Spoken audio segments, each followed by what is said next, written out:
de direitos humanos e vim falar com vocês algumas coisas óbvias. A gente precisa falar que em 2023 ainda tem trabalho escravo no Brasil, que ainda tem trabalhos análogos à escravidão no Brasil, que a escravidão de fato no Brasil nunca acabou. E a gente precisa trazer à memória coisas que foram importantes como o período da escravidão no Brasil, para que a gente possa entender, trazer à memória e evitar que esses grandes erros se perpetuem ou até mesmo que eles tornem a acontecer. Então vamos começar pelas coisas óbvias. O primeiro ponto: houve escravidão no Brasil. Bom, eu quero trazer algumas informações do historiador Laurentino Gomes, que foi autor do livro Escravidão. Ele traz alguns fatos importantíssimos para a gente entender o contexto de hoje no Brasil.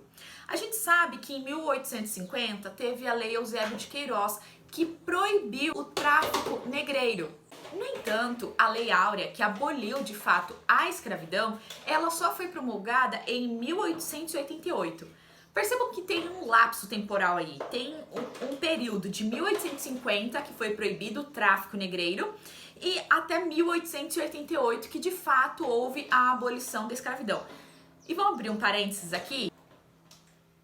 A gente sabe, né, entre uma conversa e outra, um cafezinho e outro, que apesar da história dizer que houve a abolição da escravidão, isso de fato não aconteceu. Afinal de contas, por mais que tenha uma lei que proíba a escravidão, quais empregos foram relegados aos corpos negros?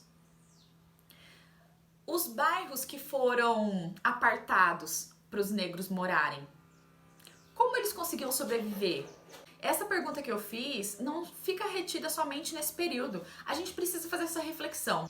Então é muito importante a gente entender isso, que foi algo que aconteceu desde o período da Lei Áurea, mas que permanece. A gente precisa entender que nesse período de 1850 até 1888, há 6 gerações atrás, as pessoas que mais enriqueceram não foi com engenho, não foi com açúcar, não foi com café, foi com a exploração escravista.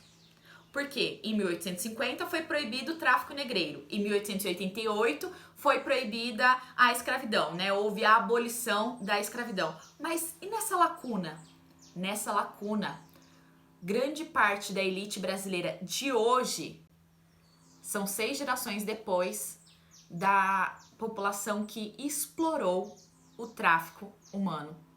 E o tráfico, ele era feito de pessoas negras. Hoje é o Dia Internacional em Memória da Escravidão, mas a gente precisa lembrar também que junto ao Dia Internacional da Memória à Escravidão também está o Dia Internacional de Memória à Escravidão e Comércio Transatlântico de Escravos.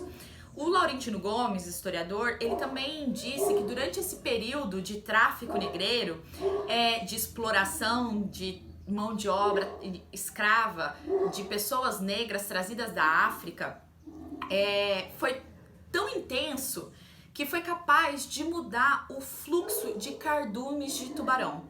Porque essas pessoas que eram sequestradas de maneira extremamente violenta na África, como se não fossem pessoas, e tiveram todos os seus direitos humanos violados, eles eram trazidos contra a vontade em navios, eles ficavam espremidos, eles eram submetidos a extremas violações, eles eram estuprados, eles ficavam doentes, eles não tinham alimentação, então muitos morriam durante esse trajeto de travessia transatlântica.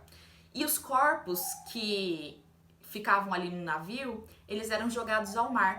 E eram tantos corpos jogados ao mar que os tubarões entenderam que ali sempre tinha comida. Então, a gente precisa entender esse fluxo de trazer pessoas sequestradas da África para a América foi tão intenso que foi capaz de mudar o trajeto dos cardumes de tubarão no Oceano Pacífico.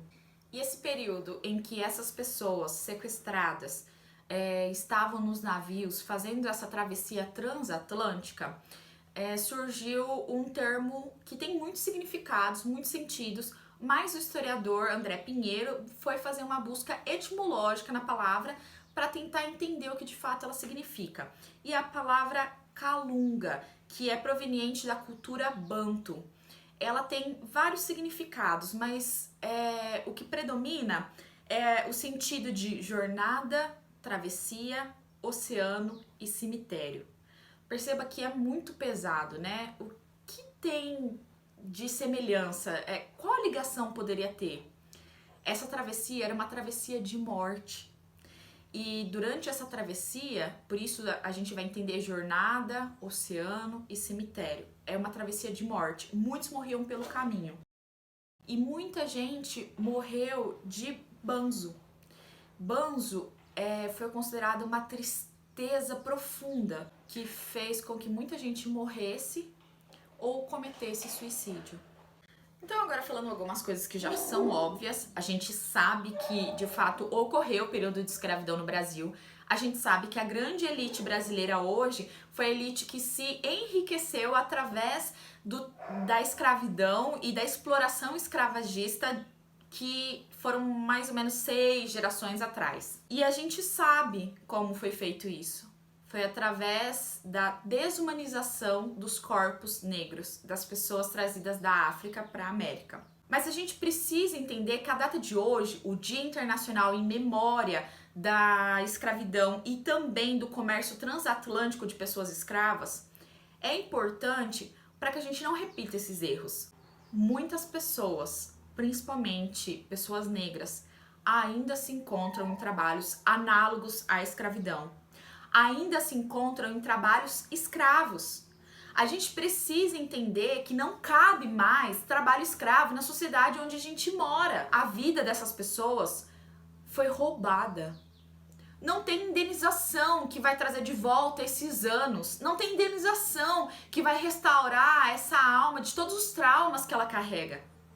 Por isso, a gente precisa conversar sobre direitos humanos e entender que o simples fato de uma pessoa ser um ser humano já a torna detentores de direitos. E esses direitos são garantias constitucionais e o Brasil, ele faz parte de vários acordos internacionais que garantem que pessoas negras no Brasil sejam portadores, sim, desses direitos e sejam vistos como iguais. Por isso, se você sabe de algum caso de trabalho escravo, denuncie aqui. É importante que o Estado e a sociedade como um todo se mobilizem para combater essa prática, denunciando casos de trabalho escravo e análogos à escravidão, e garantindo que as leis trabalhistas sejam cumpridas e respeitadas. Além disso, é fundamental que empresas também assumam sua responsabilidade social e se comprometam a não utilizar mão de obra escrava em suas cadeias produtivas. Juntos, podemos lutar por um país mais justo e igualitário para todos os trabalhadores, inclusive tendo uma forma de consumo mais consciente.